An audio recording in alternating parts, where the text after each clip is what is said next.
Update 3. My girlfriend told me it was just a phase and that she'd calm down when she was done having fun. So, I stepped back completely and watched her fall apart without me. That night, Madison vented on social media. She posted a long message about men who make major decisions behind your back and don't know how to communicate. From a fake account, Haley backed her up in the comments, accusing me of being a manipulative man who felt threatened by Madison's independence. Her friends joined in, calling me dishonest. The irony was palpable. The person who treated me like a phase was now furious that I had built a future without her. A month went by in silence. I was still living in the house, a work in progress, but it was habitable. The garden was starting to yield its first fruits. Life was good. Claire and I were officially dating. We were taking things slow, but from the beginning, everything was different. She talked about the future, including me in it without hesitation. She made plans for 2 weeks from now without any fear of commitment. It was a refreshing change. Dad noticed. This is what normal looks like, he told me one day as we were installing baseboards. No drama, no games, he added. Just two people who actually like each other. Yeah, it's nice, I replied. Not nice, it's healthy, and that's much better. Then came Madison's 25th birthday, and something clicked for her. Her Instagram feed switched from party photos to quotes about new beginnings and personal growth. Fewer club scenes, more inspirational quotes. She texted me, "Hey, I've been doing a lot of reflecting lately. Can we talk?" I agreed, purely out of curiosity. We met at a downtown coffee shop, one of those places with exposed brick and overpriced lattes. She looked different, more subdued, like someone who had been running aimlessly for months and had suddenly stopped. "Thanks for coming. I know things between us ended weirdly." "What's up, Madison?" "I've been thinking a lot about what I really want. I realized I was being immature before, but I'm ready now." "Ready for what?" "For something serious. To settle down. I'm past that party phase.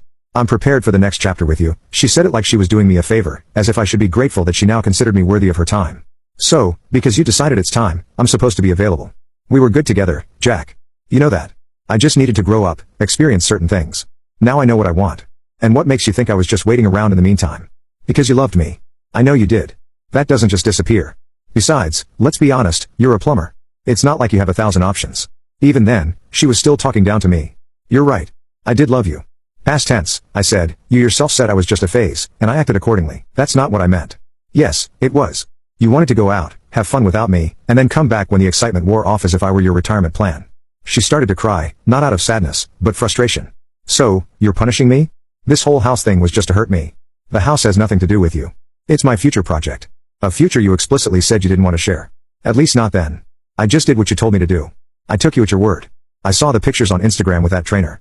It's about her, isn't it, Claire?" "No, this has nothing to do with her. This is about me choosing to be with someone who doesn't see me as a last resort." That comment hit her hard. She literally flinched. "I never said you were my last option. You didn't use those words, but you clearly implied it. You said you'd settle down when you were done having fun. That makes me the safe, boring alternative, the consolation prize when the game is over. And that's it? After almost 3 years, you just move on like I meant nothing. It was 2.5 years, and you were the first one to move on. Did you expect me to wait for you?" Then she played her last desperate card. "What if I was pregnant?" I almost turned around and walked out without saying a word. "Seriously, you're pulling that now? And even if you were, what makes you think I believe it's mine? You're a fool, and I hope you know it. I was honest with you, and this is how you repay me." She stormed out, furious. She blocked me everywhere and started posting quotes on social media about men who can't handle personal growth and how some people show their true colors when you're vulnerable. That same night, I was at the house with my dad and Claire installing new light fixtures in the dining room. I told them about the meeting at the coffee shop. "Did she really tell you that you don't have options because you're a plumber?" Claire asked, incredulous. Word for word, I nodded. Dad set his screwdriver down on the table. "That girl has no idea what she just lost." "Twice." "Twice?" I asked. "The first time was when she decided you were a phase. The second was today when she thought you should be grateful for her scraps."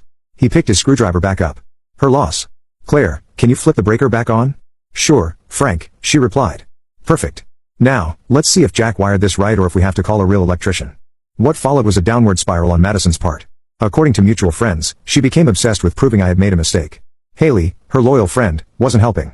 She fed Madison's paranoia, telling her I was just using Claire as a rebound, that Claire was just some gym fanatic who didn't know me like she did. First came the drive-bys. Madison would drive her car past my house. She'd park across the street while I worked in the yard. I ignored it at first. I figured she'd get tired of it. Dad was the one who pointed it out. "That blue Honda has been by 3 times this week. Always just sits there watching." "It's Madison," I said, stalking like it's a normal hobby. "You want me to go talk to her?" "Leave it. She'll get over it." "All right, but if this gets worse, I'm not asking for permission next time." Then Haley started. She would follow me around town. She'd show up at the grocery store I went to, at the coffee shop, always with her phone in her hand, pretending to be doing something else, but clearly taking pictures of me. Then she'd relay all the details to Madison, who I was with, what I was buying, even what I was wearing. She even dared to approach Claire at the gym. She faked an accidental bump, offered an exaggerated apology, and then in a loud voice started a fake conversation. "Oh my god, you're Jack's new girlfriend. I can't believe Madison let him go. She's been a wreck since the breakup. Seriously, could you talk to him? Maybe get him to give her another chance." Claire handled it like a pro. "I think Madison's issues are between her and her therapist, not me and my partner." Haley's face turned beet red. After that, both Madison and Haley started showing up at the gym on day passes. They'd make comments like, "It's sad when some men can't be alone," or, "Some guys will just go for the first thing that crosses their path."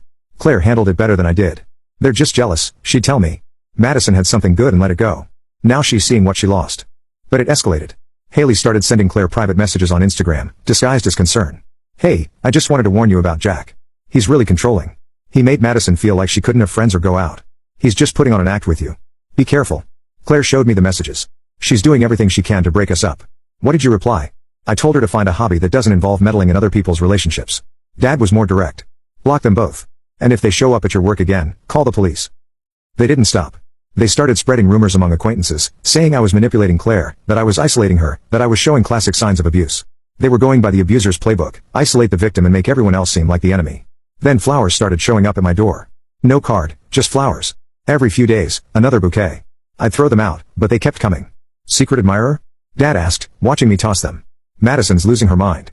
"No, she's trying to make you lose yours. Don't give her the satisfaction."